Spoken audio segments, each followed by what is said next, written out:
Malipayong pagbati kaninyong tanan, mga kaigsunan ug mga kahiglaan. Welcome sa atong midweek prayer meeting.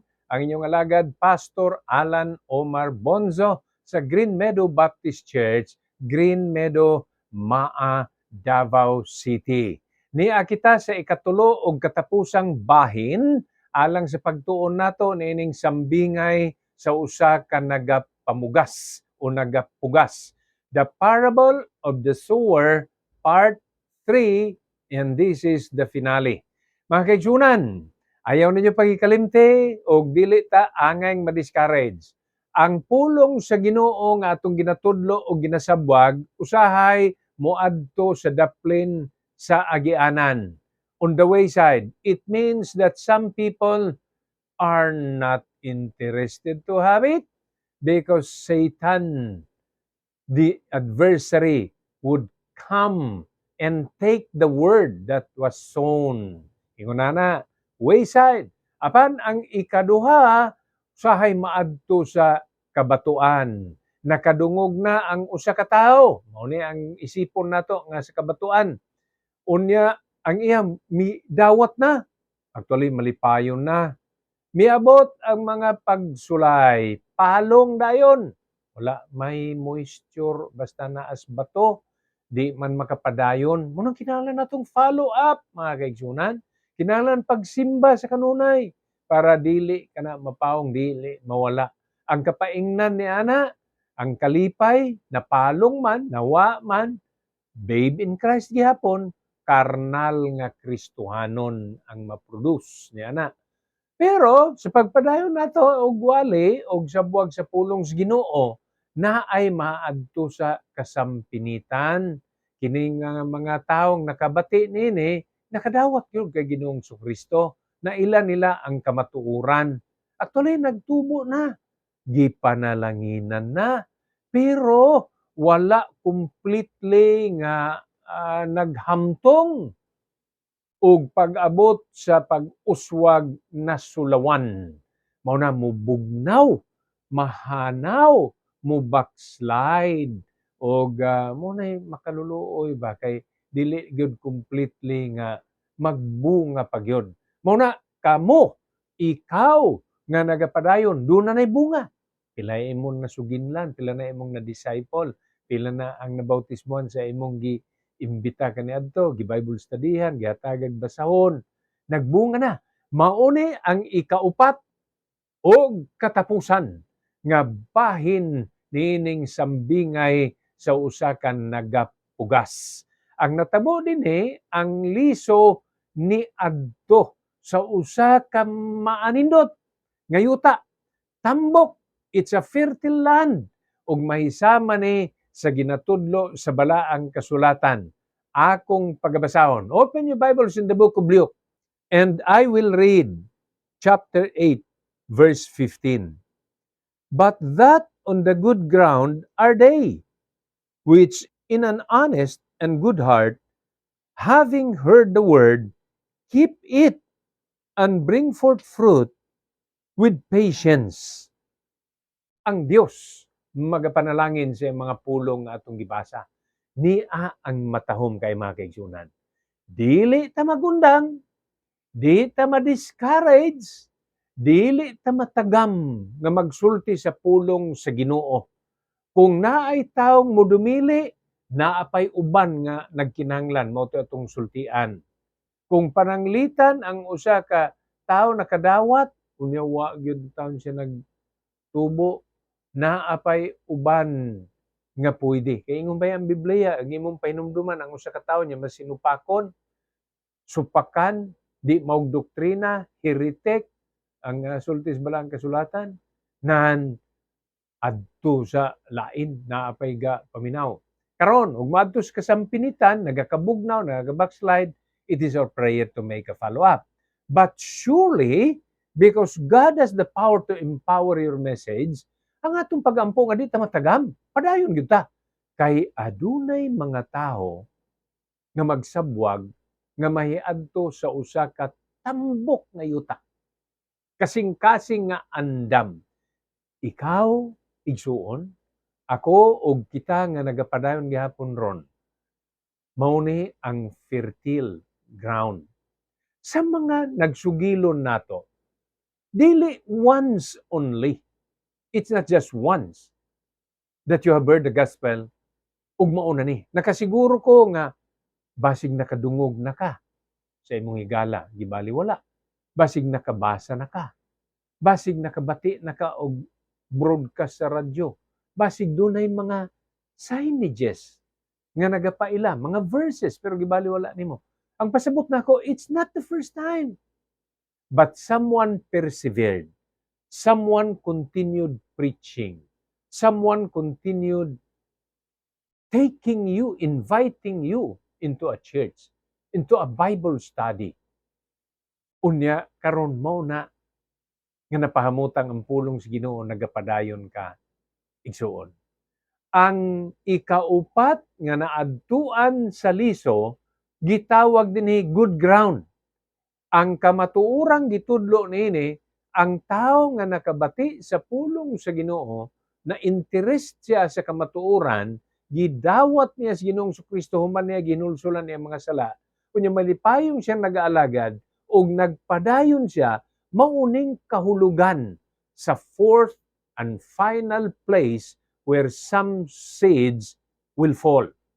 Nahiadto ni sa usa ka tambok nga yuta, fertile soil, ug kini nagtubo, nagdahon, midako, namulak, nagbunga. Mao na ang ginapaabot sa Ginoo. Karon kay ikaw man mo hintungdan ini nga nagapadayon, igsoon, na ako'y pagabasahon sa sunod nga verse, dinhi sa verse 16. Mauni ang panambagon ug mauni ang atong encouragement. Luke 8:16. No man, when he hath lighted a candle, covereth it with a vessel and putteth it under a bed, but setteth it on a candlestick, that they which enter in may see the light. Alang kanimo igsuon nga nagapadayon. Padayon og ipailang imong suga. Padayon nga mahimong panalangin sa imong mga kaubanan sa trabaho. Sa estudyanteng naminaw, sa imong mga classmates. Sa mga empleyadong naminaw o kaha mga negosyante, sa inyong business partners o sa inyong mga kaubanan sa trabaho. Be a good example. Iwag na ikaw. Suga na ikaw. Ang kalibutan mangit-ngit tungod sa sala. Muna daghan nagakadalinas. Na iuban nga pangka, nga bangga sila ba niya, dalinas, tumba. Na iuban dili na makahibalo sa dalan kay mangit-ngit ni sa sala. Nahiagom sa mga tentasyon, nahulog sa pagpakasala. Inguna na mga kaigsunan ang nakatabo. Apan ang Dios buot niya nga ipasiga nimo ang imong suga. Matthew chapter 5 verse 16. Let your light so shine before men that they may see your good works and glorify your Father which is in heaven. Ang ipasabot ni mga kaigsunan nga ikaw igsuon sa pagtuo, nahimo ng iwag, may mga tao nang nahayagan, may mga taong nakakita sa imong kausaban. Kaniadto bisyoso ka karon wa na. Kaniadto nahuktan sa bisyong sigarilyo. Karon wa na. Palahubog, inom. Primero social drinking raman tong imo. Hantod nadala na gyud ka, palainom na, palahubog na. Karon imong nabiyaan. Suga na ikaw. Kaniadto may pamaagi ka nga iya sa kalibutan, mutikas, manglimbong, pero karon nabag-o na. Padayon na. Ing na sila nga mauni ang kinabuhi kung naa si Ginoong Kristo. Imbitaha sila sa atong panimbahon. Hatagi og mga balasahon. Apan niining tanan ayaw kalimot igsuon. Ang ubang pulong, ang ubang kasing-kasing naas daplin sa dalanon, kuhaon sa kaaway. Ang ubang kasing-kasing mahisama sa naa sa batuhan. Dili makatubo ang pulong sa Ginoo, malaya ra. Ang uban sampinitan. Mutubo man, pero ang garbos kinabuhi, ang kasulaw sa salapi, ang kasulaw sa kabtangan, ang kasulaw sa gahom, ang kasulaw sa pagkainila. Fame, money, properties, pride, mao ni mga butang nga angay pagabantayan. Apan ayaw katagam kay mahiadto ra ang uban ngadto sa usa ka tambok nga yuta. Maka-disciple ra ka. Ug usa ka tawo mopadayon. Dad-on niya iyang pamilya. Dad-on niya iyang mga anak sa pagpangalagad sa Ginoo. Pangunahan niya ang pagpangalagad sa Ginoo. And He will be your crown in heaven. Siya mo hinungdan nga makadawat ka og purong-purong sa kalangitan. Igsuon, daghan pa ang angayan natong masultian. Hinumduman nato sa kadaghan sa mibalibad, sa kadaghan sa imong nailhan nga nagbugnaw, wa na nagpadayon, mas daghan ang mga tao nga karon nag-agig mga suliran. There are plenty of other people now who are hurting and who are just waiting for somebody to give them the words of encouragement, to give them the good news of salvation. Nga luyo sa mga gibug-aton diri sa kalibutan, naapay labawng importansya nga kanang temporaryong mga suliran nining kalibutan pwede pang matabunan sa himaya nga dala ni Ginoong Hesukristo. Una-una ani pag-ayo igsuon, may mga taong insultador pero gakinahanglan gyapon og kaluwasan. May mga taong rebelde gyud og kinaiya, mas sinupakon pero nagkinahanglan gyud og Ginoo gyapon. May mga tao nga hilabtanon nagakinahanglan gyapon og Ginoo. Kung mangundang ta, kung matagam ta, di na ta maghatag balasahon, undang na ta sa radio program, di na gani ta active sa simbahan, pila pa ka tao ang muadto ngadto sa kalaglagan. Pila pa ka mga tao ang muadto sa impyerno. Ug basig usa ni ana hinigugma ra nimo sa kinabuhi. Silingan, kaila, tulisukon unya ikaw. Padayon ta, igsuon.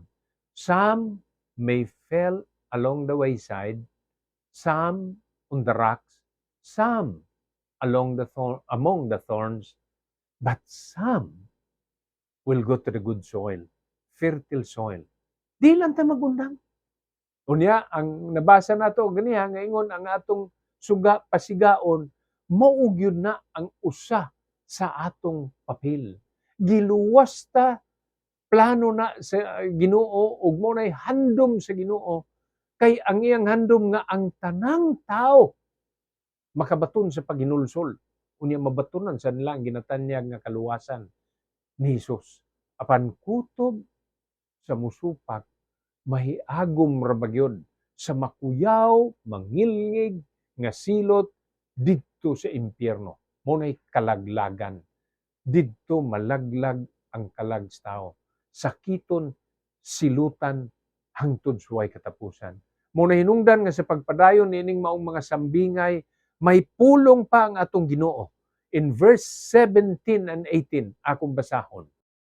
For nothing is secret that shall not be made manifest, neither anything hid that shall not be known and come abroad. Take heed therefore how ye hear, for whatsoever hath, to him shall be given, and whosoever hath not, from him shall be taken even that which it seemeth to have. Kining maong mga pulong musulti nato nga ikaw, ako, tanan nga Kristohanon, may spiritual gift. May talento nga gihatag ang Dios. Kutawa lang na ug madiskubrehan nimo og unsa. We might not be the best soul winner in the world, but win souls. Pagkabig ug mga kalag. Ang pasabot na ako ni ana, suginlan, sultian, may tungod kay Ginoong Kristo, imbitaha, dasiga bisan ang mga nagpangluya. Mao na atong mga kabilinggan ug mao na ang atong responsibilidad. Kay ang taong gihatagan, gigamhan, kung di niya gamiton, kuhaon na.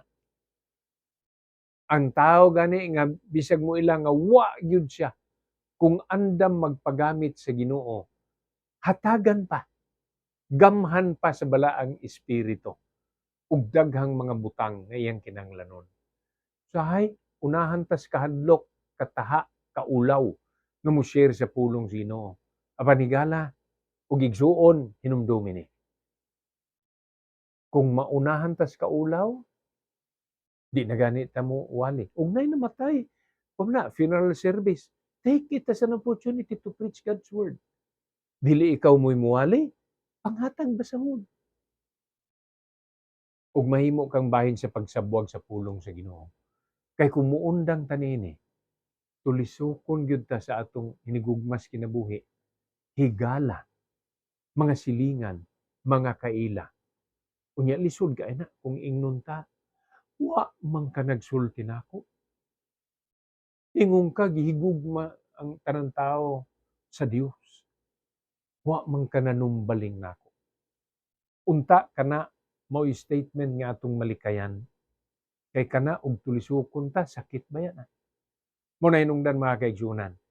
Be steadfast, unmovable, always abounding in the work of the Lord.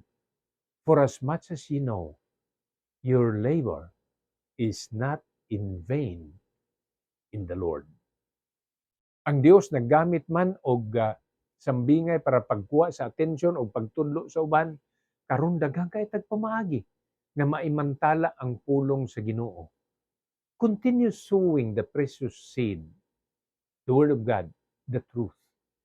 Kung nga akong pagampo, ma-experiensyahan nimo, masinatian nimong kalipay nga diha sa pagkabahin, sa pagpalapnag sa pulong sa Ginoo.